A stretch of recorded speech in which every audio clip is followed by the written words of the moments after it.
Thank you, Tyler. Thanks, everyone, for sharing your time with us today. We hope it's time well spent. We've been using this term, late binding, in the market commercially now for about 2 years. I've been personally using it in my career for about 6 to 8 years. Because it's kind of a new concept in data warehousing, and we introduced it last year or a couple of years ago, we wanted everybody to have some time to kind of percolate on it, think about it, and then this is kind of a refresher on the topic. And so hopefully everyone, or a lot of folks, it won't be entirely new, and for those who it is a new topic, we hope it's interesting as well. So thanks for joining us, everybody, in this refresher course. As Tyler mentioned, our philosophy on these webinars, and my philosophy in particular, is to create an ecosystem of learning that improves all of us. So we believe that by conducting these vendor-neutral webinars to educate and inform our customers in the market in general, we'll put more pressure on all healthcare IT vendors to be better and produce better products.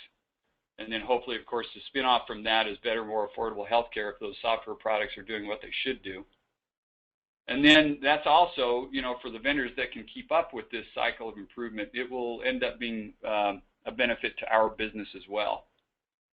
And then, of course, that's all facilitated by these best practices lectures and webinars and things like that. So I encourage all of you to hold us accountable to this standard. We don't want to be preachy. This is not about sales. This is about educating all of us and putting pressure on all of us to do better as a healthcare IT industry. So we'll talk about 5 different things here today in general. We'll talk about this concept of binding in software and in data engineering. I'll give some examples of binding in healthcare that's a little more specific and tangible. We'll talk about these 2 tests for early binding, and it's comprehensive and persistent agreement, and that's, I call it C&P, and I encourage everybody to kind of stick those terms away. It's a really critical concept to late binding and early binding. We'll talk about the 6 places where you can bind data in the flow of data in a data warehouse and how that relates back to early and late binding. And then I also want to bring this all back to the importance of binding in the progression of analytics and the adoption of analytics in the analytics adoption model that we've developed over the last couple of years. Also, before I go too much further, I want to thank the folks at Cone Memorial Hospital. I'm sitting in Keith Jones' office out here. Had a nice meeting with them, and appreciate them letting me use their office for that today. It's good to be back in the middle of a hospital on the front lines. So if you hear a little bit of background noise, it's healthcare being delivered, and I'm glad to be here. A little history here. Late binding in software engineering can be traced back to the 1980s. And in the 1980s, I was an Air Force Information Systems officer and a CIO overseeing giant software engineering projects, at that time the world's largest.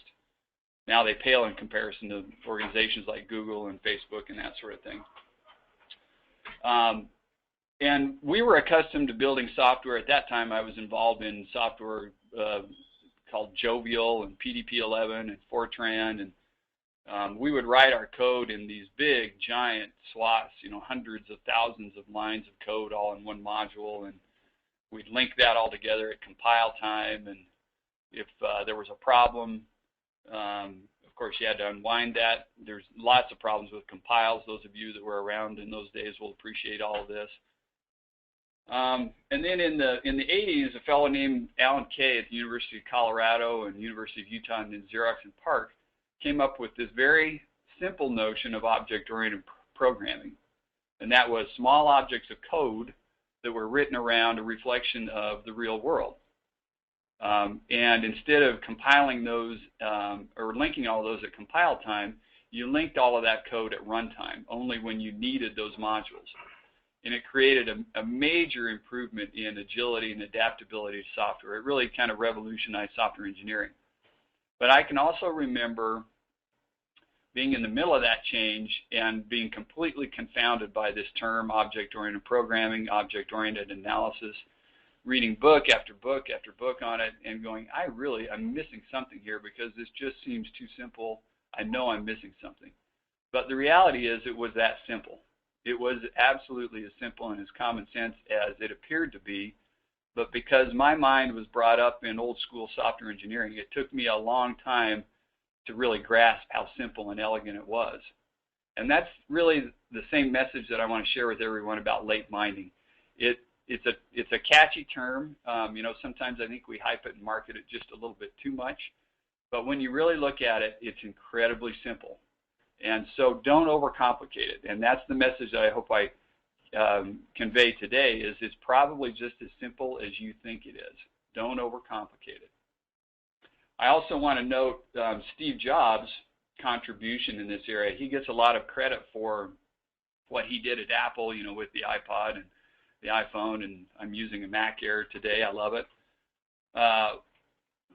But it was actually his contributions at Next Computing to the progression of object-oriented programming that I think changed the entire industry. So Apple as a company certainly did well, but what he did at Next Computing was he wasn't a programmer. He saw the elegance though of object-oriented programming, and Next was all about object-oriented programming. And in those days in Silicon Valley, that was not the case. But he saw it, he started it, he planted the seed, and it took very little time for it to take off in Silicon Valley. So I think it's quietly one of the areas where Steve Jobs probably had more impact on society than even what Apple has had, because object-oriented programming now is driving virtually everything in software. So how does this apply to data engineering? The concept is something along the lines of this, and that is that once you have atomic data, you have to bind that to business rules about that data and to vocabularies that describe it. So some of the examples of vocabulary binding in healthcare are pretty obvious. A unique patient identifier, right? You have to bind a number to the concept of a unique patient identifier. You have to bind a number to the concept of a provider identifier. Standard codes for facilities, departments, revenue centers, ICD, CPT, SNOMED, LOINC, RX norm, RADLEX. All of those are just numbers and characters until you bind them to a vocabulary that describes the context. So there's another form of binding in data engineering, and that's to business rules about the data, the algorithms that do something to that data. So things like length of stay, how do you attribute a patient to a provider or a patient to an organization in an ACO? How do you allocate revenue or expense to a department, to a physician? The data definitions of general disease states in patient registries, the exclusion criteria from population management, or what I would call it the special management criteria for socioeconomic issues in population management. All of those, and patient admission, discharge, transfer rules, all of those are rules that you have to bind data to and define in a standardized way to be successful with analytics in healthcare. So let's look at this in a diagram and take a kind of a simple example. So you've got these meaningless pieces of data here in 112 over 60, or 112 and 60. I won't even put a numerator or denominator on it. And through software programming, we bind those numbers to something that has meaning in our context. And in this case, it's systolic and diastolic blood pressure. That's one level of binding at the vocabulary level. What ends up being even more complicated are the rules about what that data means. And in this case, that's a normal blood pressure reading by most definitions, right? I think those of you that have been in healthcare long enough have seen that even though we think we have standard definitions and rules about these bindings, the reality is there's a lot of variability. And if you go from one organization to another, it's quite often to see a different definition for a hypertensive patient. I see that as I travel across the country. I've seen it for years and years. So the message there is, in a field like healthcare, where these rules are still evolving, and even to some degree the vocabulary is still evolving, the binding that occurs here in this software programming has to be kind of mushy. It has to be malleable. Because if you program it too firmly, and that's another term, tightly coupled software, if you write your software and your data engineering rules too tightly and too early, you don't have the ability to adapt as we continue to evolve and change these definitions of what is a normal blood pressure and what's hypertensive. Okay? So that's as simple as it gets right there, so don't overcomplicate it. And just for fun, I copied the HRSA definition for hypertension last night, and there it is. So you can see it's even that definition, and there's some debate about this, and you'll see the World Health Organization, they have yet a different definition for hypertension. It's a fairly complicated rule for what you would think would be a fairly standard and commonly understood thing in healthcare by this time. But if you look at all of this, there's a lot of programming that goes into this. And so the binding is not only fairly complicated, but it can hold you back if you bind too firmly to this rule, and over time it evolves as our understanding of hypertension evolves. And by the way, I think this came out firmly as the new standard only in, I believe it was January of 2014. Even though this came out clear in 2003, I believe JAMA only endorsed it in January of 2014. And if there's a contrary opinion to that, I'd appreciate someone bringing that up in the questions. So anyway, an example of a rule and an example of how you have to be kind of mushy in the way that you bind that data analytically, because more than likely it's going to change. So why is this concept important? Knowing when to bind data is critical, and how tightly coupled you bind to that rule is also really critical. It's the key to analytics success and agility. So the two rules, and it's an and gate between these two, you have to have comprehensive and persistent agreement about the rule or the vocabulary before you tightly couple it and bind it early in the flow of data in the data warehouse. It can't be one or the other. All right, it has to be comprehensive, sort of widespread throughout your organization at least, or maybe the industry, and it has to be pretty persistent. It has to stick around for a while. So it can't be that you agree on a widespread basis today, but tomorrow it changes. Because if you bind too tightly in your software, you're not going to be able to keep up with those changes. So you have to look for both of these. So this is where being a data engineer and a software engineer requires more than just technical skills. You have to have an understanding of the volatility of the environment that you're working in, the business and clinical environment that you're working in, and you have to be sensitive to these cues, right? So it's not unusual to sit in a room, right, full of physicians and nurses and others, where there's a debate about a particular rule for defining a patient state or a disease state. And you have to be able to sit there as a data and a software engineer in those rooms and those meetings, and hopefully you're participating in those discussions. And you have to ask yourself, am I seeing the signs of comprehensive and persistent agreement?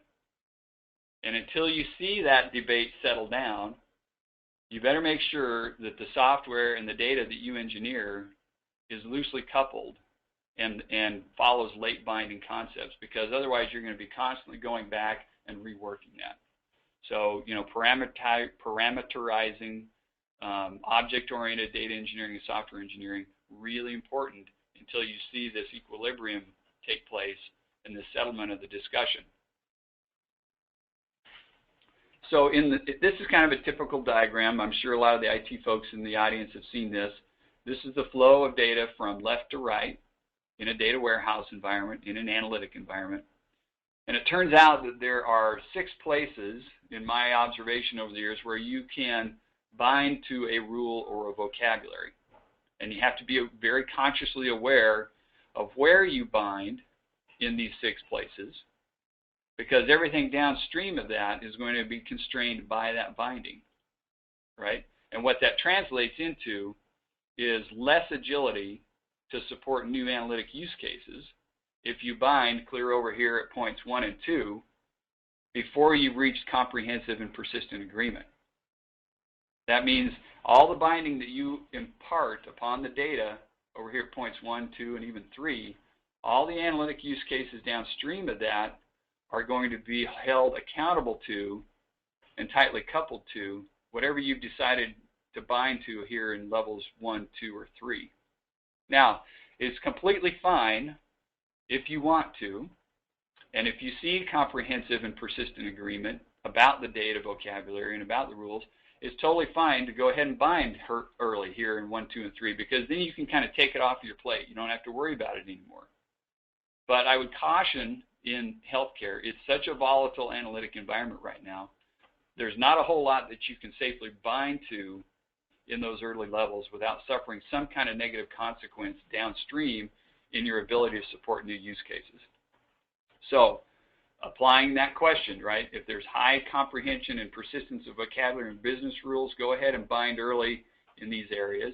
If there's low comprehension and comprehensive agreement, then you need to let it be a little more mushy and let the binding take place in levels 5 and 6.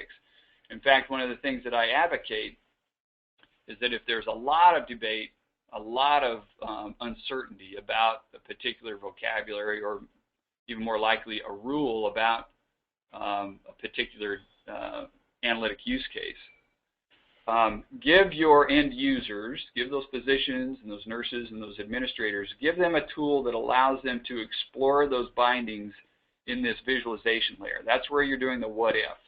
What if we change the definition of a hypertensive patient? What if we change the definition of a diabetic patient? What if we change the algorithm for length of stay? What if we change the definition for readmission? And let folks go through that exploration in that visualization layer. And then when you see that settlement of discussion and you start to see that comprehensive and persistent agreement about what it means to be a diabetic or a hypertensive patient, or what it means to have a readmission, then you can move the binding from point 6 up into point 5, or even maybe 4 or 3 in your programming. And in fact, you want to do that because that starts to ensure consistency of the truth and consistency of the analytics that you're providing. Okay? So, let me pause there, kind of let everyone absorb that diagram for just a minute, and we'll move on to the next. Okay, so there's basically 5 methodologies for data modeling in healthcare, and I've listed them in kind of early to late binding. So the corporate information model that's been advocated and popularized by Bill Inman and Claudia Imhoff is a very early binding model. And in some industries, in particular retail, you know, where a retail transaction has been around for many, many years. I mean, the basics around a retail transaction haven't changed in 5,000 years, literally. And so you can look at that environment and you can say, you know what, there's a lot of comprehensive and persistent agreement about what constitutes a retail transaction. So using an early binding data model, one of these corporate information models in those settings, is not bad. Claims processing in healthcare. The reality is claims processing really hasn't changed much in many years. So the data warehouses that support insurance companies have a pretty standardized data model. It's okay to bind early to that data model. The rules haven't changed much since Medicare came along. They do change, but not dramatically. Nothing like what we're undergoing on the care delivery side and accountable care. So it's okay to use those models in those industries and in those scenarios where you've got a lot of stability in the understanding of the environment, that comprehensive and persistent agreement. I2B2 was popularized by academic medicine. It was intended to create an ability for academic medical centers to share cohorts of patients and explore cohorts of patients in kind of a virtual sense. And it has its role. The truth is it's not very useful in the kind of detailed analytics that we all need to support accountable care. But it's, you know, it's not bad to meet the needs of academic research centers and you know, the ability to find quick cohorts of patients. I would argue that the methodologies for data modeling that I advocate will still allow you to find and manipulate very quickly cohorts of patients to support research. But at the same time, that same data model and that same approach to late binding will also support a whole bunch of other analytic use cases. So I'm a big fan of the intent and the aspirations of I2V2. I'm less a fan of how effective it is as a truly effective tool for analytics in healthcare. Star schemas were popularized in the mid-90s by Ralph Kimball. Again, kind of a retail-driven environment. Star schemas are really good for kind of quick counts of things in an environment. They're particularly effective in materials management. They can be effective in the analysis of billing data, even claims data. And they're very fast and kind of easy to use with tools that recognize the star schema, so they have their benefits. But they also have a glass ceiling that a lot of organizations are hitting right now in healthcare that assume that these star schemas could expand in scope to meet the more complicated analytics required for accountable care and what I call complex numerator analysis of patient subsets. So I'm a fan of star schemas in a limited sense, but certainly not as the centerpiece of a data warehouse in healthcare. This data bus architecture, I lectured about this a long time ago. A friend of mine who was an electrical engineer actually gave me that term. Ralph Kimball popularized it in a couple of books, but I think I actually beat Ralph Kimball to the punch when I started using the term. Again, it was an electrical engineer that said, why are you, a buddy of mine, watching us struggle to create this big information model to support nuclear ICBM data analysis? It had, I don't even know how many tables, 5,000 tables in it probably, trying to analyze data from 500 different source systems. And an electrical engineer buddy of mine came in and said, why don't you guys just follow a bus architecture here and plug all these different data sources into a common vocabulary and something that they can link across, but why in the world are you remodeling all that data? And so that's when I started this journey of breaking away from the centralized data models as the centerpiece of a data warehouse. That was back in the mid-90s. Finally, there's what I call file structure association, and it was really the only method of conducting data warehousing centered around IBM mainframes going clear back to the 1960s. But it's interesting for me to see it. The concept is reappearing in Hadoop and NoSQL.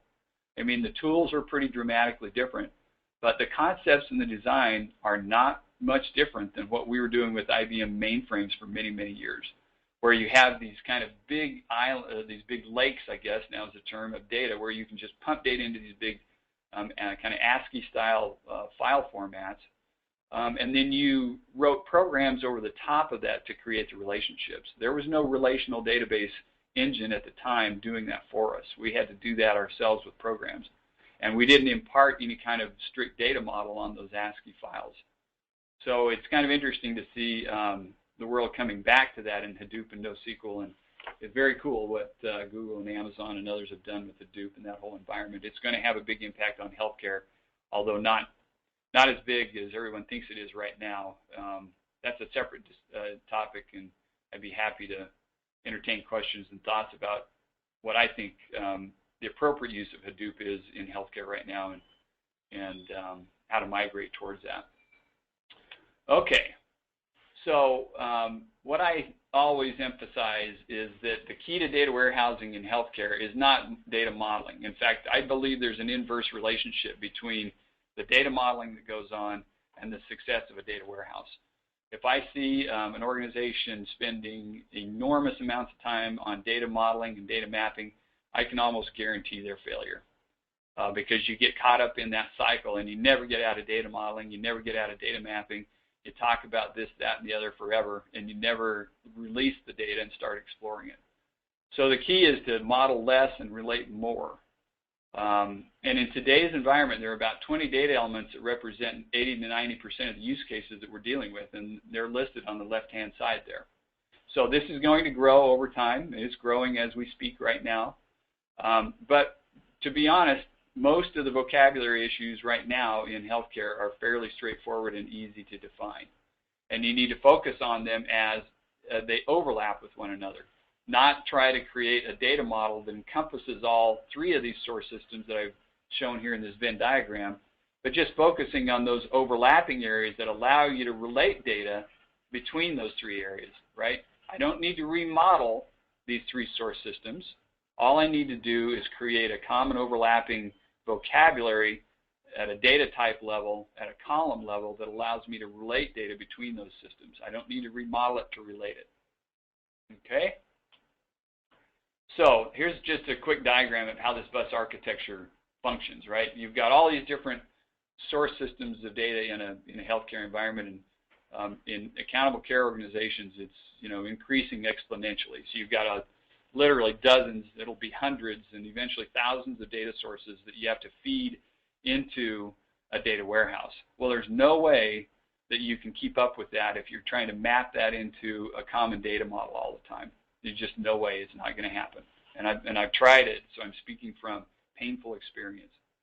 So the thing to do is to land that data in a data warehouse and bind it together with these very commonly understood, persistently, comprehensively understood dimensions of analysis that we all know so well, and some of those are listed here. So now I haven't remodeled anything. I've just added what amounts to foreign keys across these source systems, and I can crosswalk my queries across these source systems right now, and I can make this look like an enterprise data model without actually having to go through the pain of it. And that's what a bus architecture is all about. And it's by the way, it's a conceptual thing. It's a logical thing. It's not a hardware device. It's literally just as simple as adding common foreign keys to the data structures that you land in the data warehouse from these source systems. Okay? Finally, on top of that, you can supply data to all sorts of different applications once you have your hands on that data. So you can supply data from this bus to products like Crimson or Midas. You can develop your own applications against this data warehouse architecture. You can supply data to CMS from this architecture. You can expose it to ad hoc query tools. I've even used this to support call center operations. So it doesn't have to be an analytic use case. Once you have your hands on the data, you can do anything you want to with it. So the call center application that we developed around this model supported our patient customer service, right? So as soon as a patient called in, their telephone ID kicked off an integration to the data warehouse, and up popped a summary, still protecting, the patient's confidentiality and privacy, but up popped a summary of their recent encounters to the healthcare organization, just like you would expect to see when you call into American Express or Marriott or anyone else that uses telephony integrated with a call center. So you can use this architecture for analytics, but you can use it for what I call secondary use of transaction data as well. Okay? So let's talk about this healthcare analytics adoption model for a bit. So a group of us have been working on this for 15 years over time. That's how long it took to evolve. It only really took off the last few years with the coincidental interest in analytics in the industry. But what I tried to do, and what we tried to do here, was show a progressive model of adoption of analytics in the industry. And the reason it's progressive, and it's important, I think, to progress through this somewhat linearly, is because you learn as you go. And so it's not unusual for folks to aspire to and take on projects up here at level 7 or 8, personalized medicine, prescriptive analytics, predictive analytics, right? Those are all really attractive, bright and shiny terms. But it's like trying to understand or take a quantum mechanics course in college when you haven't passed fundamental college algebra. So you can go up here and you can spin your wheels and you can spend a lot of time and you can get the executives all interested in these bright and shiny topics. But while underneath, you're still struggling to produce very basic reports. And the reality is, because you haven't gone through this progressive learning experience, you're probably not doing a very good job at level 7 anyway. You think you might be, but in reality, you're not. So the degree that you can move through this in somewhat linear fashion, like a course curriculum, is my recommendation. Now, let me talk about this for just a second. The progression of this. So first is putting in, the infrastructure of a data warehouse, getting the basic patient registries and vocabulary put together as I depicted in that bus, so that you can query across all the data content. Then starting to bind your data to the rules associated with internal and external reporting are the next logical steps. And in those two levels, you can use a fairly early binding model and principle, because those are, for the most part, the internal reports in healthcare are, for the most part, they've been around for a long time. We understand those.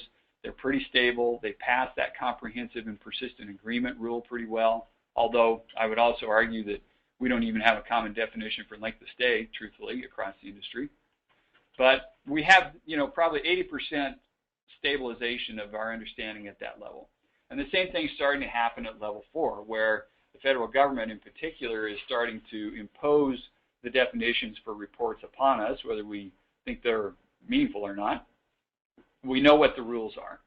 So we can bind our data to those rules with relative comfort in that early binding and relatively tight coupling, because it's probably not going to change very much. And it certainly has become, comprehensive. If it's pushed out by the federal government, you can say that's affecting the entire country. Where we try to get people, and this is kind of a health catalyst principle of operations, we try to get folks past those levels just as quickly as possible. So everything below level 4 should be pretty much commodity technology by now.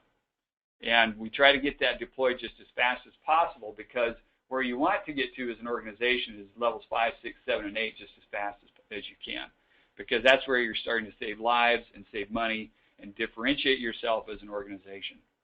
So the faster you can get to level 5, the better.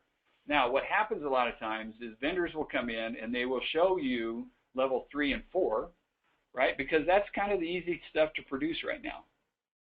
The hard thing for an organization to do is levels 5 and above. And that's where the flexibility of a late binding architecture comes into play. So if you have no other choice, certainly achieving level 3 and 4 reporting is not necessarily a bad thing. That's okay. But if you have aspirations in the near future of getting above level 4 in your analytic maturity, you better have kind of a late binding infrastructure to support that, because these early binding models that support only level 3 and 4, like accountable care reporting, for example, at level 4, they're not going to grow with you as you increase your analytic maturity and complexity of analytic use cases up this model. Okay? So I think we have a poll coming up. Yes. So let's go back to this, because we're going to ask everyone, at what level of the model does your organization consistently operate? What's the highest level of that model that your organization is consistently operating right now? Let me go back to that for just a second, right? I'm going to pause and take a look here. Where do you think your organization is operating consistently in this model? Okay, and then... Yeah, we do have the poll up right now. Have that available for folks to answer that. Again, at what level in the analytics adoption model does your organization consistently operate? And just an FYI, Tyler, I can't see the polls, and if there are any questions being submitted, I can't see those either, friends, so you'll have to. That's correct. I'll administer the poll, Dale, and I'll make sure that you get those questions before the questions and answers period. Okay, sounds good. While everybody is filling out the poll, I'd like to remind everyone that you can submit your questions by typing your question in the questions pane of your control panel. All right, I'm going to go ahead and close that poll, and let's share the results. I'll read those out to you, Dale, if you can't see those results. We've got 11% at level 0, 35% at levels 1 and 2, 41% at levels 3 and 4, 12% at levels 5 and 6, and 1% at levels 7 and 8. Okay, pretty similar to numbers that we've seen in the past with similar polls, wouldn't you say? Fairly similar. I think that the largest shift is just from levels 1 to 2 to levels 3 and 4 from when we did this previously. I see. Okay. Thank you, Tyler. Okay, so let's go back and look at some of the patterns that are in this model, that kind of at the meta layer for just a second. As you progress up that model and those levels, data content expands. So you're adding new sources of data to each of those levels. Virtually every time you add a level, you're expanding the content of the data in your analytic environment, because you need to broaden the understanding, right? So you're adding, and I'll go over this a little bit more later, but adding content is really an important part of that progression. Timeliness of the data increases because you're starting to speed up your decision cycles, and you're lowering what I call your mean time to improvement. So your organization will get better and better as you progress in turning that data around and actually driving quality up and cost down, and that'll drive down your mean time to improvement. So what that means is you've got to be able to incorporate data content faster and faster all the time as you go up. So you can't sit there and spend months mapping new data sources into your data model. You can't do that. There's just not time in the market. And as your organization progresses in its maturity and its hunger for data, your data warehouse team won't be able to keep up with that. Data governance will expand. So you'll move from really basic stuff at the lower levels about, what do we want to support and kind of what are the key metrics, and you'll turn that data governance body into a strategic data acquisition body where you're plotting out the acquisition of data to round out your understanding of healthcare. And finally, the complexity of data binding and algorithms increases as you go up in each of those levels, from descriptive to prescriptive analytics. So you're moving from what happened to the data suggesting what you should do in reaction to a situation. Okay? So talking about that expanding ecosystem of data content, really critical in late binding, because late binding allows you to keep up with this progression of data in the environment, and it's inevitable. And it's not just inevitable, it's critical to our future as an industry. And so the Data Governance Committee needs to think about itself as a strategic data acquisition committee. So for instance, right now, we know that billing data, lab data, imaging, inpatient, all of this data is kind of within our grasp right now. And we should be working on the integration of all of this right now. It's in our environment. And you're going to need it to get up to those levels 3 and 4 in the model. Right now, there's a big missing piece of data in healthcare. I mean, it's been there for many, many years, but it's becoming more and more critical, and that's cost accounting data. So at a time when we are trying to take on greater risk as healthcare providers, but yet we really don't know what it costs to treat a patient or to achieve an outcome, this is a big, big missing piece of data in the ecosystem. So your Data Governance Committee needs to be working with and putting pressure on vendors to provide products to fill that gap. We're probably 10 years behind where we need to be, but we only have maybe 1 or 2 years to close that gap. On your list of data to acquire and bind into your data warehouse is bedside monitoring, external pharmacy data, familial data, eventually getting out to home monitoring data. Patient-reported outcomes is still something that we don't have access to right now. And by the way, Press-Ganey patient satisfaction data does not count. I'm talking about activities of daily living kinds of metrics, SF12, SF36 data, that kind of thing. Long-term care facility data, genomics, and then finally real-time 7x24 biometric data that's really going to help us understand what's happening in the ambulatory space. Right? So there's 2 messages I want to leave behind here. One is your Data Governance Committee better start putting this on a roadmap. Imagine tilting this thing 90 degrees to the right and laying a timeline over the top of it, just like I've done here, and putting in place a strategic plan to have real-time 7x24 biometric data in your data warehouse within the next 4 years. What are you going to do that? The other message here is if you're going to keep up with this in healthcare, you can't follow an early binding, tightly coupled data model strategy.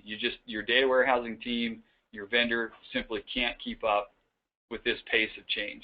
You'll be spending all your time mapping data and none of your time analyzing data. So you have to follow a late binding approach. And by the way, late binding is not something that Health Catalyst might have trademarked the name, but we want all of the competitors to Health Catalyst to start using this. It's not like we have a lock on it. We want the entire industry to make this change because it's so much better for everyone to do that. We'll compete on different grounds. This is not something we should be competing on. This should be commodity kinds of design principles. I'll just mention, too, that there, in addition to the data governance concepts I've talked about, you go through 6 other phases of data maturity as a governance body, and you have to move through these pretty quickly. So setting a tone for being cultural and data-driven culture is the first step. The next step for a data governance body is to advocate access to data and provide access to data, knock down those barriers where people are afraid to share data or they're protective in the organization. This is my data, not yours. The data governance committee has to knock those walls down. You want to assign data stewards. Those are the folks out there on the front lines of data who know their data best, and they're going to have a new and important role in this new era of analytics in healthcare, and I'm glad for it. They've been underappreciated for many years. Then once you provided access to data, you provided stewards to help oversee the data, then you want to start focusing on the inevitable, and that is the data quality problems that you're going to see as a result of providing this access to data. And there will always be this trough of disillusionment where you start seeing data quality problems you didn't expect. And that's just the nature of the journey.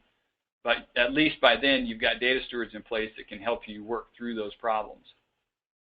Then you'll go through a phase where you want to maximize the utilization of data. So this is where you really start becoming a data-driven culture, when you're driving change back to the point of care, back to your processes, through care improvement teams and continuous quality improvement initiatives and that sort of thing. And then finally, you've got to move your mind towards the acquisition of data, and back to that chart on the previous slide that shows all of those different data sources that we need to start acquiring and start planning for right now. In fact, we're too late, right? We need to get moving on those yesterday. Okay. So I won't go into this eye chart, but the intent here was to provide a one-page self-inspection guide. So you can take this and go through as a checklist, and you can assess yourselves. What level are we operating at, and what level do we really have in place and functioning from a data perspective? And there's some cultural aspects in these details as well. So that'll be in the slide deck, and Tyler will make this available, I'm sure. So in conclusion, I want to emphasize that late binding is not complicated, so don't overthink it.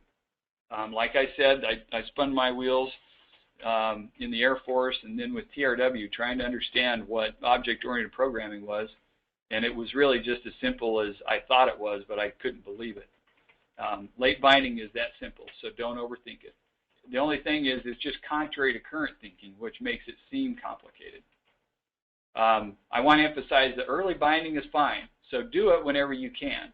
As long as you've reached that comprehensive and persistent agreement on the facts that affect the use cases in your environment, by all means, bind to that early and get it off your plate, get it out of the way, achieve some standardized version of the truth in your analytics. There are times when I wish I would have called this whole concept just-in-time binding, because you can take late binding a little too seriously sometimes. There's nothing wrong with early binding as long as you've achieved comprehensive and persistent agreement on the facts.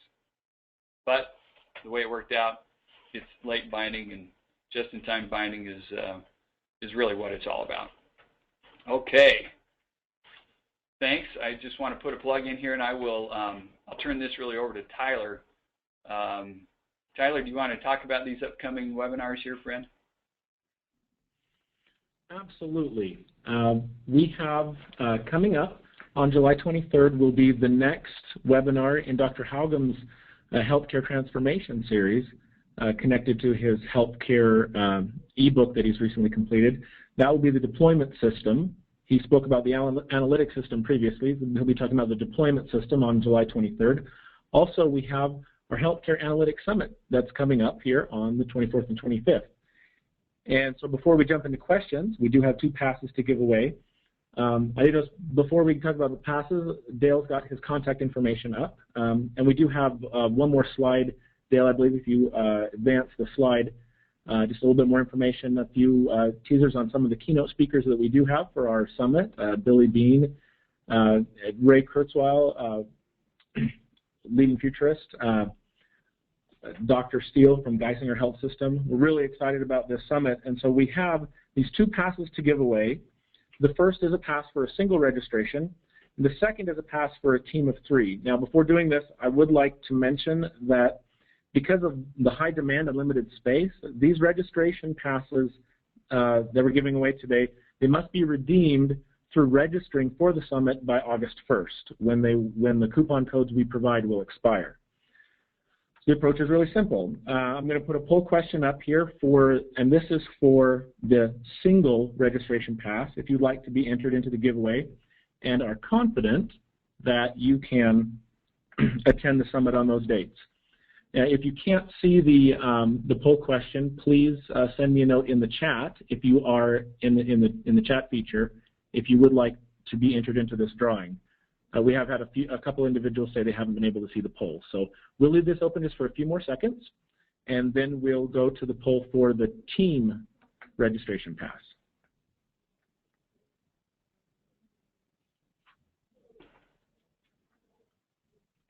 All right, we're going to go ahead and close this poll. And now let's start our poll for the team. Now this is a registration pass for a team of 3. A team of 3. We'll leave this up for a little while, give you a chance to respond to that. I'd like to remind everyone as well, we've had several questions that we will be providing the slides as well as the information around the our poll questions. We'll give you the responses to the poll questions as well in our follow-up email. And we'll go ahead and close this poll now. And Dale, let's go right into the questions. Can you see the questions now, Dale? I can. Yep, thank you, Tyler. Appreciate it.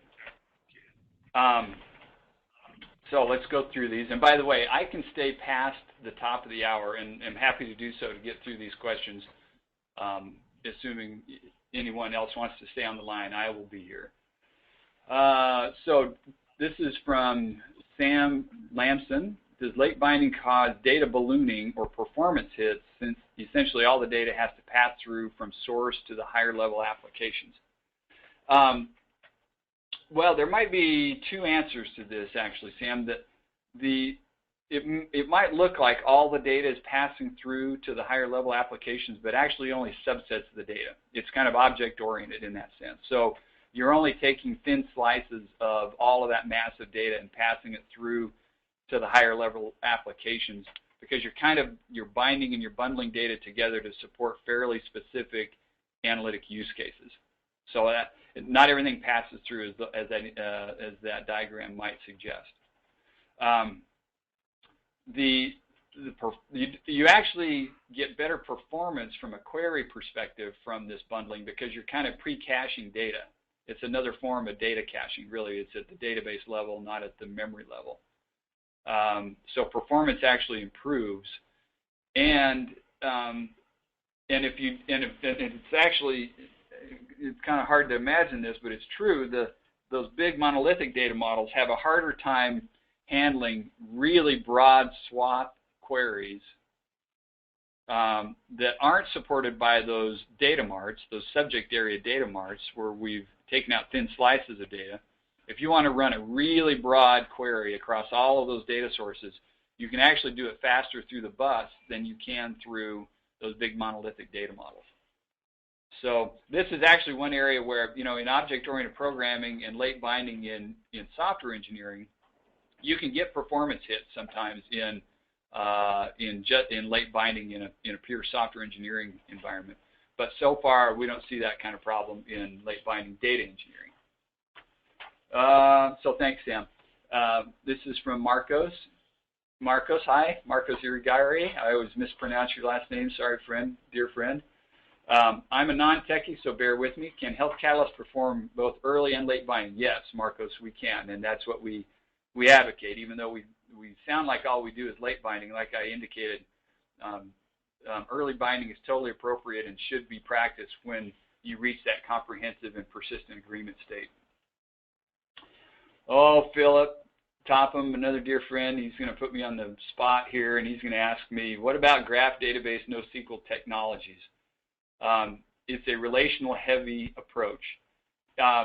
You know what, Philip? I don't know enough about graph databases yet to really answer that question. And I see another question of that kind coming up later on. You know, the folks, interestingly, the folks at Intel are asking the same question. Intel would like to collaborate on this area with us, but I don't know enough about graph databases to answer that, Philip, so I'm going to have to punt that, but I will go off and study and make sure that next time I can answer it. Jose Ramos asks, how is this different from master data management? Well, master data management is really important in this, Jose, right, because a lot of that bus in late binding is based upon master data in your data warehouse environment. So master data, you can, in a kind of its simplest form, is really the that bus architecture layer that I showed in that one diagram. So good question on your part. Master data management is really important. But I would also say that one of the things that I advocate that's very different, a lot of times organizations will try to impose master data management on the inflow of data to a data warehouse, and that's what causes that huge delay in all of that time spent and data mapping and compromises and things like that. And what I suggest is you have a master data management area, a master reference area in your data warehouse, and you bind to it as necessary. But you don't bind to it early on because it just takes too long to do that, and you may be binding it in ways that aren't necessary or that will change later on. So bind your master data as necessary. John Bond asks, can you comment on the use of semantic databases for supporting healthcare analytic architectures? They seem to offer flexibility, global internet readiness, plus much health data seems available in name value formats. Thanks. Well, let's see. I don't know how to answer this really. I mean, I've come and gone on my my opinions about semantic databases. I will say that having been around name value pair data models and environments, the beauty is they're almost infinitely flexible. The ugliness is they're almost infinitely flexible. So I have, in a practical sense, I have never seen semantic databases and name value pair analytic environments work effectively. They're just too flexible. So you might even call them. It might be worth changing that one diagram where I show early to late binding data models. I might put an EAV type of description in there. They're really late binding, and they're almost no binding in some ways. So I mean, I think they're cool conceptually. And especially when I tinkered around with these in the military and in NSA, we've spent a lot of time with them. And in those environments where the data is really, really complicated and disparate, I think they have some promise. But I personally think in healthcare that they're too open-ended. So interesting, you know, feel free to refute that, John, and open my mind if you think otherwise. Send me an email or something. Okay, Philip Topham is going to ask me another tough question. Thanks, Philip. I can always count on you for that. Am I understanding correctly? Bus architecture means you literally copy the source data from the transactional source to a data repository and add the common foreign keys. Yep, that's pretty much it, Philip. That's pretty much it. You've captured the essence of it. It's a little different than that, but essentially yes. Copy the source data. Don't do much in the way of transforming it. What we really want is just the data, right? You know, there are some vendors who believe that by copying the source system data that we're kind of stepping on their intellectual property, that somehow we're leveraging their data model and that there's some value to that and we're stepping on their IP. Well, that's not the truth at all. All we want is the data, and their data model just happens to be the container in which it arrives. But we don't really care about the data model. What we want is just the data in that. And so that's why we land it pretty much as it's represented in the transaction systems. Okay, question from Dylan Jones. Can you offer us a definition of an enterprise data warehouse as you define it in this context? What does the EDW look like? Imagine having the Library of Congress in every community in the U.S. That's what an enterprise data warehouse is for you. It's all of the data that you wish you could have at your fingertips, readily available, easy to search, easy to find, and you've got informed staff that work around that data warehouse that manage the uptake and the intake of new books and new periodicals and refreshing it and organizing it, and they can help you find the books and the periodicals. Now imagine that in a data warehouse. Everything that you want to understand about the healthcare delivery that you're responsible for providing is in your backyard, and it's staffed by people that can help you take advantage of it. So I hope that helps, Dylan, and again, reach out to me if I can be more clear on that. Sharon Pollock asks, she says, great, thanks, this is great information. Oh, okay, she's making a statement here. I'm enrolled in Predictive Analytics Master's Program and have not seen or heard of this concept within my program as of yet. Well, now you can go back and share it. That would be great, Sharon. Okay, Larry Chayton asks, have CROs or pharma biotech companies used the product for patient recruitment? It seems to be a natural fit to identify populations and subpopulations. Well, Health Catalyst doesn't have any CROs or pharma biotech companies, but it certainly can be used for that. And when I was at Northwestern in an operational role there as CIO and the analytics champion there on the campus, we definitely used it for patient recruitment into clinical trials. To my knowledge, none of our Health Catalyst clients are using the products for that yet, but it certainly can and it should be. I would like to work with the CROs and pharma techs more to help them with this in this area. So eventually I hope that we can do that. Great. Okay. Zev Levon asks, he says nice things here, great presentation. What about the large volume impact on late binding? The large volume impact. Zev, I'm not sure I understand completely what you're asking here, but late binding is actually well suited for large volume data sets. That's where it really starts to take off as the most efficient way to build a data warehouse. So on the example I always use is, imagine if Google tried to build an enterprise data model for the World Wide Web and mash all of that data into that data model and try to keep up with it. You couldn't do it. There's no way. Imagine if the National Security Agency had an enterprise data model to support every intelligence analytics use case that they might encounter, and that they had to map all of the disparate data that all of their eavesdropping equipment takes advantage of. They couldn't possibly build a data model to do that. Now, we're not as complicated in healthcare as Google or the World Wide Web or NSA's environment, but we're pretty darn complicated. And so it's complicated enough to justify late binding, and late binding really takes off in large volume, disparate data environments. That's where it really excels. Thanks, Seb. Let's see. We're officially past the hour. I don't know, Tyler, do you need to say anything, or can we just keep going through the questions here, friends?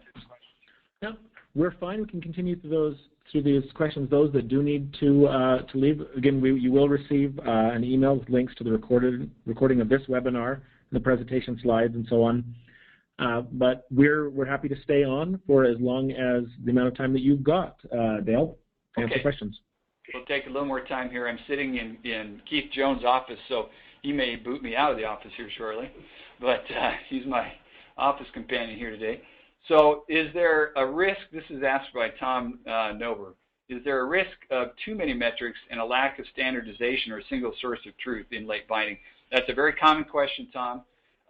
And the answer is there is that risk, but that's no reason to use an early binding model. So what you have here is a very flexible model and a very flexible platform, and it's up to you as a culture and a data governance organization to make sure that you use this flexible architecture in a standardized and not overwhelming manner. So it just like, and that's a problem really with any design, truthfully. I think late binding might enable that even more so, but that's really a function of data governance. And so you wouldn't want to constrain yourself technically because you don't think you could take care of things culturally, right? So that's a great question, though. Let's see, Jason Lee asks, describe the difference between what we are doing now, early binding and late binding, in simple terms. Thank you. Well, let's see here. Let me go back to the library metaphor for a second. Well, imagine a library that had nothing but encyclopedias as the resource. So someone has gone out and they bought the world's best encyclopedia, and that encyclopedia now represents their distillation and their binding of information on all sorts of topics across the world from A to Z, and they've summarized that and they've bound that together in an encyclopedia. And that's the only thing you have access to. That's better than nothing, but I think and if you're just learning to do research and you're just learning to read, in the 6th grade, man, I loved encyclopedias. But by the time I got to college, I wanted a full-up library. And now, as at this stage of my life, I want the World Wide Web. And that's the difference between early and late binding, is that we're giving you, in a late binding environment, all of the granular data in one of the richest libraries of the world, your backyard, and we're letting you decide how you want to bind it together. We're not giving you the distillation of that in an encyclopedia. So I hope that helps kind of describe it in a metaphor that's relatively simple there, Jason. Does your data this is from Ajay Bahal. Does your data warehouse repository only contain IDs for various dimensions, or it contains some metrics, facts also, as they were captured in the transaction systems? Can you show a view of the contents in the repository? Well, it has dimensions and facts, definitely, Ajay. So it has everything. It's got dimensions and facts galore as they were captured in the transaction systems. I can see where that diagram might suggest that we're not bringing in the facts, but we are very much so bringing in that granular data. Can you show a view of the contents in the repository? I can't today, but we can, and be happy to do that if you'd like to reach out to us. Steve Catmull, dear friend for many years, he's going to ask me a question here on graph data model that I am not going to even try to answer. As this much I do know, and I agree with Steve, it's schema-less, and it's all about relating data. But I don't understand enough about graph data models to offer an opinion on this yet, Steve. I'm just now getting my arms around, and I feel like I'm back in object-oriented programming, where I suspect I'm trying to make a graph data model more complicated than it is, because it still kind of eludes me. So I'll do some studying on that one. Thank you. What tools are used for the binding itself? From Sanjay Anand. Oh, hi, Sanjay, from Zinx. Well, in this environment, Sanjay, in Health Catalyst environment, we've developed a couple of extensions and tools to SQL Server. That's kind of the core technology platform that we have and use. And we can bind to any source system with those tools first. That's the first level of binding. And then we have tools within the suite that allow us to bind data to vocabulary and rules. So after we bind to a source system and pull in everything, the granular facts and dimensions there, then we can also use these tools that we've developed to quickly and repeatably bind additionally within the data warehouse itself. The tools are called Source Mart Designer and Subject Area Mart Designer are the tools, and they're pretty powerful tools, very handy, and that's a big proprietary advantage for Health Catalyst, actually. Ray Curry asks, how does late binding differ from semantic web? Not much, actually, Ray. I mean, it kind of gets back to the earlier question about EAV data models a little bit, but you know, in a perfect world, we wouldn't have to aggregate all of this data in a late binding physical data warehouse in healthcare, right? We'd be able to utilize the concepts of a semantic web and leave all the data resident in the source systems, right? That's what Google does for the most part. The only thing that Google consolidates are indices, right? They actually don't consolidate all of the data in the World Wide Web. That would be impossible. What they consolidate are indices and the semantics associated with the content in the web, and then you can reach out and grab that data in its source system. Now, I'm cautious, you know, to warn everyone that those concepts are a long way away in healthcare. Just the nature of the way we've organized data in a very non-standardized way, and the nature of the analytics that we perform are dramatically different than indexing and mapping data to semantics, which is what Google does. So when we bind data together, for example, to define what a diabetic patient does, that's an algorithm. And that's very different than a semantic concept. I mean, you might be able to implement the definition of a diabetic patient someday as a semantic concept, but right now that's not possible, and it's certainly not possible to do that in a virtual sense. To some degree, that's what I2B2 tried to do. So it's an interesting concept, but I don't know if in my lifetime that we'll ever reach the semantic web concept across healthcare. Now, we might be able to do it within the boundaries of a data warehouse once we pull the data in and we put some kind of constraints around it and binding around it. So maybe that's within our grasp. Thank you, Ray. Rebecca Weeks asks, what is Health Catalyst philosophy process tool set? Let's see here. Tyler, I think you deleted a question for me there, friend. Don't delete quite that fast. I can't, oh, there it is. Okay. We have a Meditech data repository warehouse. Will this work with current system, or do we move the data over to a new platform? The last time I saw the Meditech data repository was when I was CIO in the Cayman Islands, and I was recompeting the Cerner contract.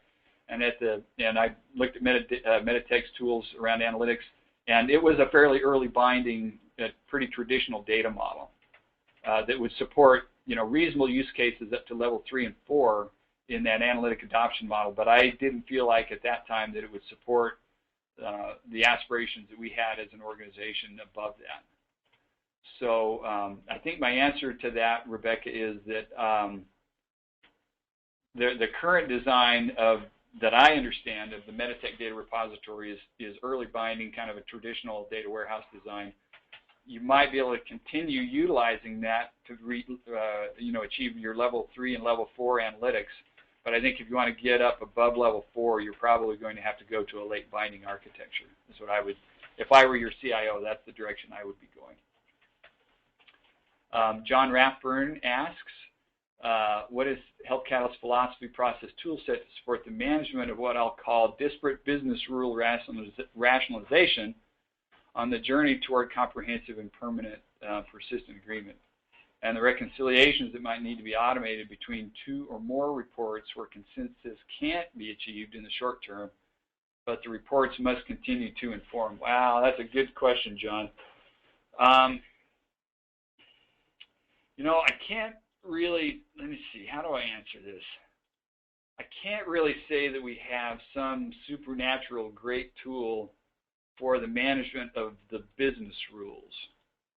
They emerge, or they're manifested in the development of the data marts, those subject areas that are kind of specific. So the spin-off, those object-oriented analytic data marts that are kind of subject-specific, encapsulate the rules associated with that use case.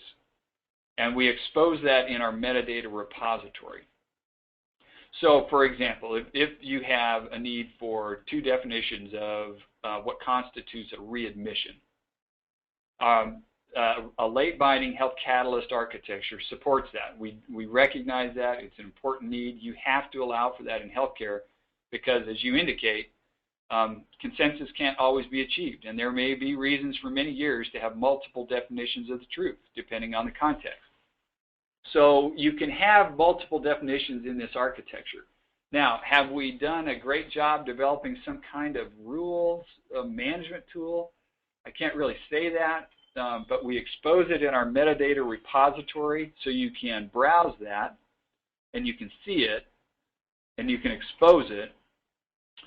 But I can't think of anything that we've done that would make it easy to manage those as separate configurations of the same concept.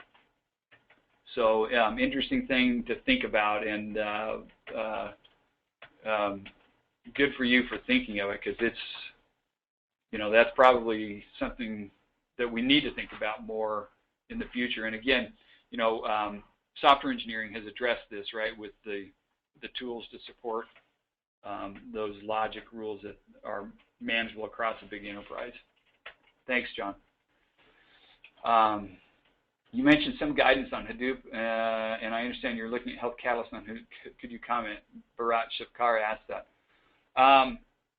Yeah, so the quick comment on that, Bharat, is that we're playing with Hadoop.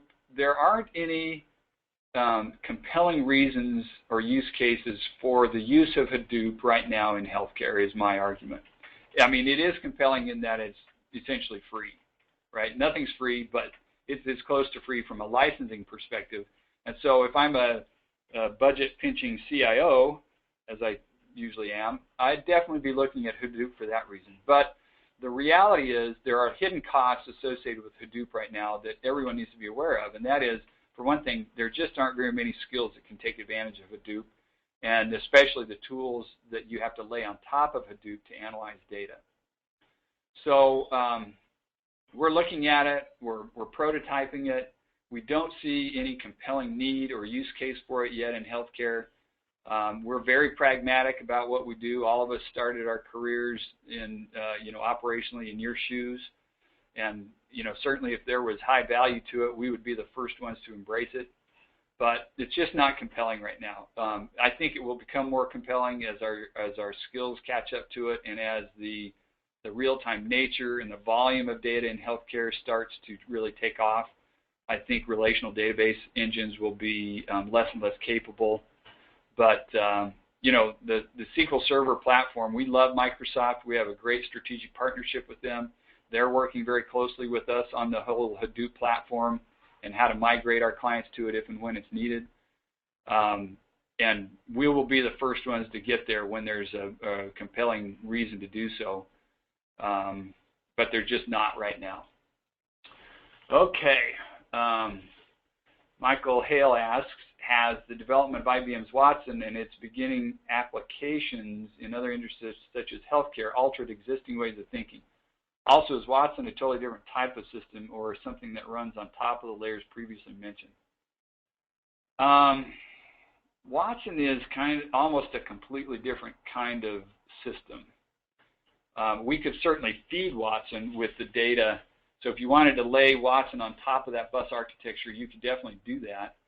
I had the opportunity to become fairly familiar with Watson over the last couple of years through some relationships. And, frankly, it's one of the most exciting things in my career as an information technology professional, going back, to 1983, where I cut my teeth in the Air Force and NSA, and I mean, I was really at the cutting edge of the most expensive and forward-thinking computer science, and Watson is one of the coolest things that I've ever seen. The problem with Watson is there's no learning set equivalent to what they learned and trained Watson on in Jeopardy. And so unfortunately, you know, the executives that know just a little bit about technology became enamored with the bright and shiny things that Watson could do on Jeopardy, and immediately assumed that you could apply that to healthcare. That's not the case, because there's no equivalent learning set in healthcare. In particular, we don't have any outcomes data.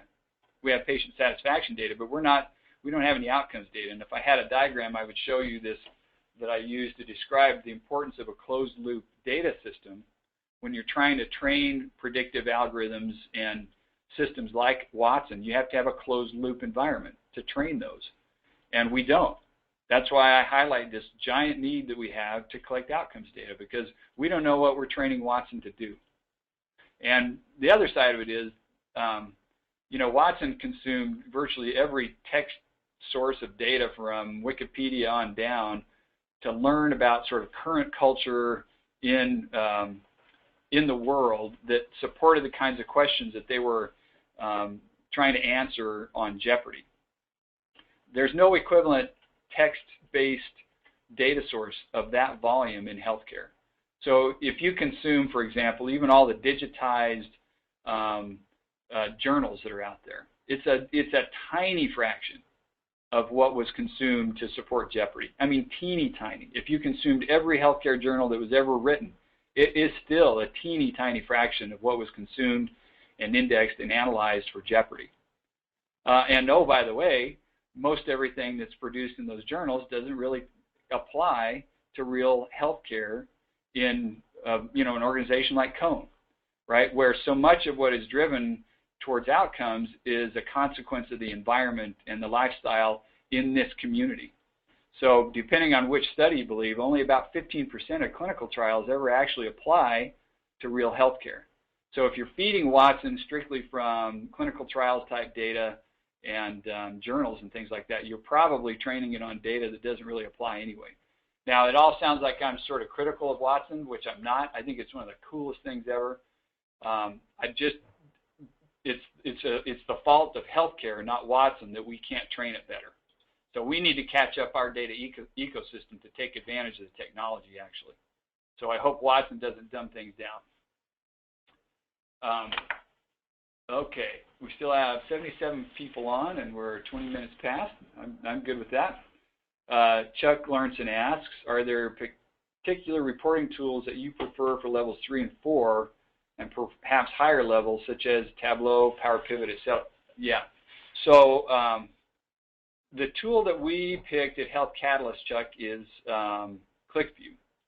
And we've done, you know, a very thorough analysis of the tools that we think are best for the industry and for healthcare and the mission that we're serving.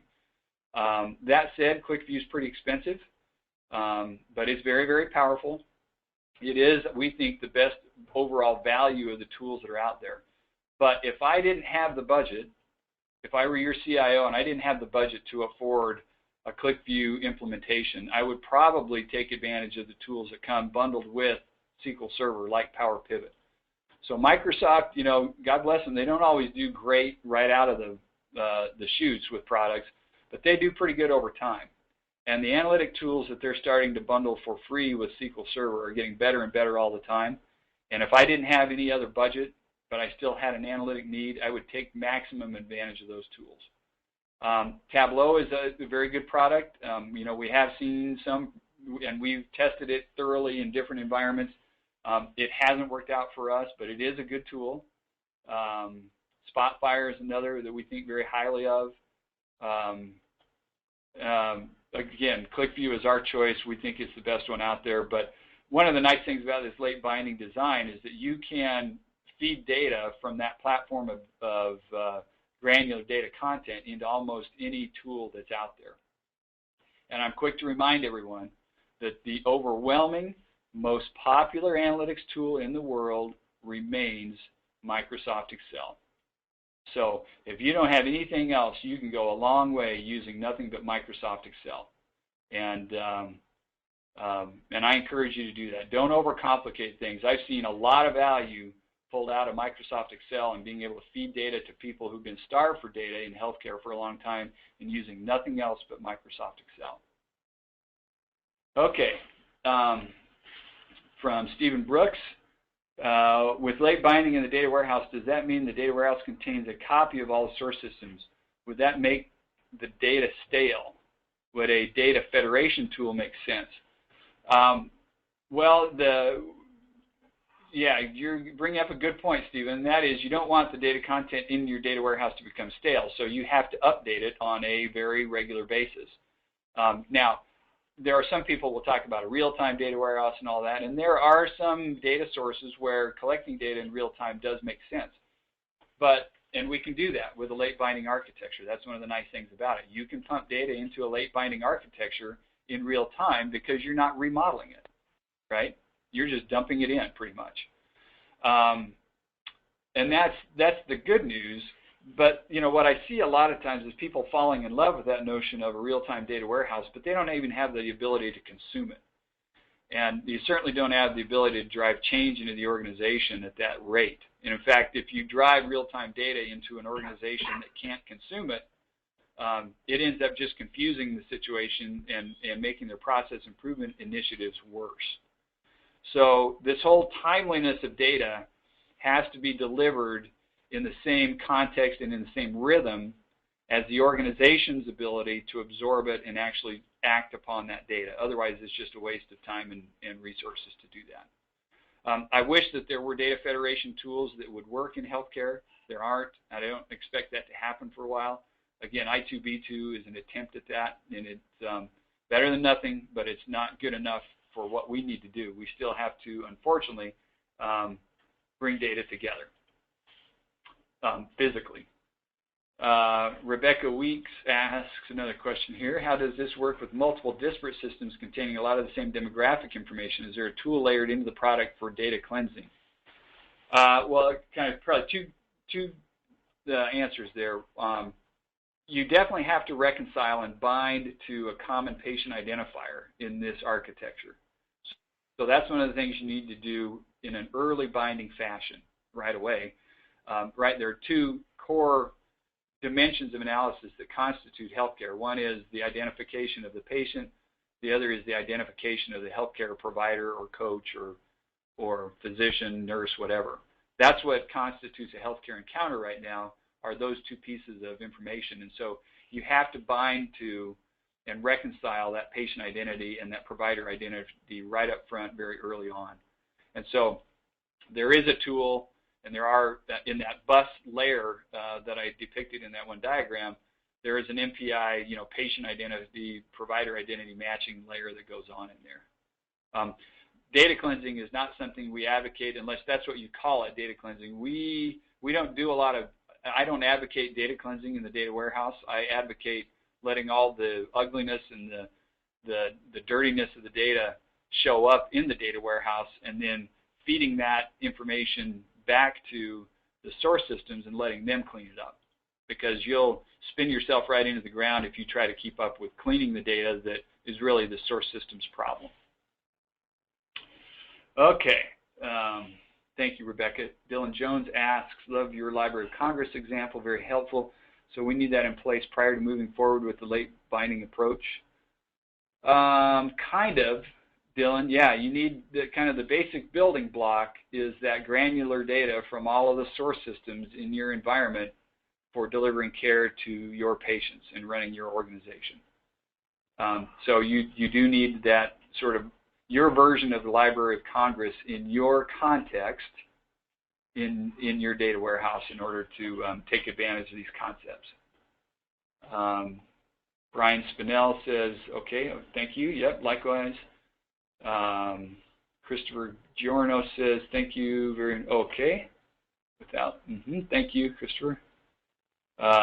Jason Lee, how do I translate all this disparate data? What makes it interoperable? API, something else? Well, fundamentally what makes it interoperable, Jason, is that layer in the bus where you're first imposing those common dimensions, those common foreign keys that allow you to relate across those disparate source systems. So it's not an API really. You could describe it as a data engineering API, but it's not an API in the traditional sense.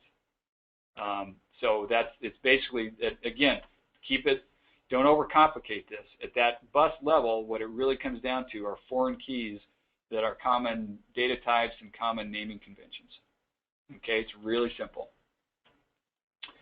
Healthcare vendor products, this one from Stephen Brooks, tend to generate a massive amount of audit level detail of all changes and corrections. With your definition of EDW being a consolidated store of source system data, is there any analytics value in bringing in this data? Great question, Stephen. Very good insight. Yeah, and in fact, I've used log data and audit data from an EMR to produce what was probably the first meaningful use dashboard in the industry. So we were trying to understand how our physicians and nurses were using Cerner and Epic. And so we went into the audit and log files and pulled out all those patterns to look at what was being used by who, and it revealed pretty quickly that our EMRs were not being used to their fullest extent. And we pushed that dashboard back to our physician leadership, and we said, you've invested tens of millions of hundreds of millions of dollars in these EMRs, and they're being utilized for little more than a transcription system. So it's up to you. If you want these tools to be more useful for healthcare, you're going to have to change the way they're being used, because the audit logs and everything else are showing significant underutilization of the functions. And it literally changed the entire culture of how those EMRs were being used. So yeah, great insight, Stephen. Marcos, okay, yes, thank you, Marcos, Sean. Sarah Mitrin asks, as I understand it, the team feeds journal reports and any respectable healthcare sources into Watson. It is limited to what has been published. It might not be too current. Yeah, Sarah, I think that's pretty much my understanding too. And again, it's been a little while, but I had a pretty in-depth insight to Watson there for a while, and I'd like to catch up on it again, actually, and see if they've made any other things. John, okay, says, thank you. Thank you, John. What if the health system is planning to bring in, this is from Derek Ledbetter. Let's see. What if the health system is planning to bring on their ADT as well as other EMRs that would have different identity? How can that happen? Well, Derek, in that case, you want to bring the data in from the different ADT and different EMRs, and you want to land it in that lower level of the bus down there in that source smart layer. And I could even go back to that if it would be helpful. This one right here, right? Let's pull that up. This play from current slide. There we go. So you want to land that in this environment. Where the heck is it here? Sorry, guys. There it is. Land all of those disparate EMRs and disparate systems down here pretty much as they reside in the source system. So where you see EMR, just add an S to that for plural. Multiple EMRs. You're going to land that in there. Then if a patient is showing up in multiple EMRs and there's not a common identifier, then you have to resolve that with an MPI identity matching tool in this layer. Right? So that's where the MPI comes into play, is in that layer. And that's where you're, again, all you're doing is adding a common foreign key that now allows you to query for Dale Sanders wherever I might show up in these source systems. So it ends up looking just like a virtual enterprise data model, but you haven't had to go through the pain of that. Okay? Okay. Last question here from Jason Lee. Regarding interoperability and simple foreign keys using a common language at the bus level, you must surely know that there is no such common language used across data collection systems in healthcare. Well, I kind of do, Jason, but I've definitely been in the trenches of healthcare data for a long time, and as I mentioned earlier, 80 to 90% of our analytic use cases of high value right now actually revolve around a pretty standardized vocabulary, right? And it's all those things that I listed in that Venn diagram. So you're right in that, ICD-10 being a classic example of that, right? Look how much larger the vocabulary of healthcare is now under ICD-10 than it was under ICD-9. SNOMED, another good example. But the important thing is, on the source system side, they need to start using those bindings to those vocabularies, right? And so for the most part, ICD, CPT, those kinds of things, they're fairly standardized across all source systems. What's not standardized are things like LOINC, RxNorm, SNOMED, and eventually ICD-10 will help us. But again, that's where you use tools to do that kind of binding to those vocabularies and resolve that in this layer here of the bus. But you do it as needed, right? You don't try to do it all here at this level, because you'll never get out of the mapping process because of what you just said. So you bind the vocabulary as you need it. You don't try to do it at this level. You'll never get out of the mapping process. And I've seen some of the smartest academic medical centers in the U.S. get lost in doing that, binding the vocabularies at this level, and they never actually get to the level of using the data and taking advantage of any of the data. Okay, everyone. Wow, I'm done. I'm tired, and I appreciate everyone staying around. It's been a lot of fun, and I always learn from these, and I'm going to go off and read up on graph databases right away, that's for sure. Feel free to reach out and offer suggestions about how to make these webinars more informative. Thanks, everyone. Tyler, back to you.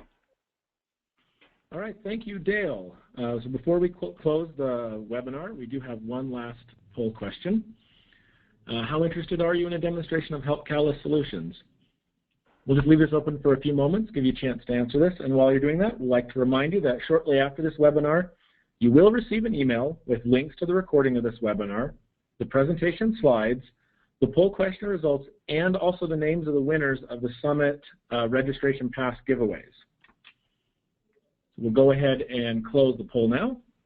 And on behalf of Dale Sanders, as well as the folks at Help Catalyst, thank you so much for joining us today. This webinar is now concluded.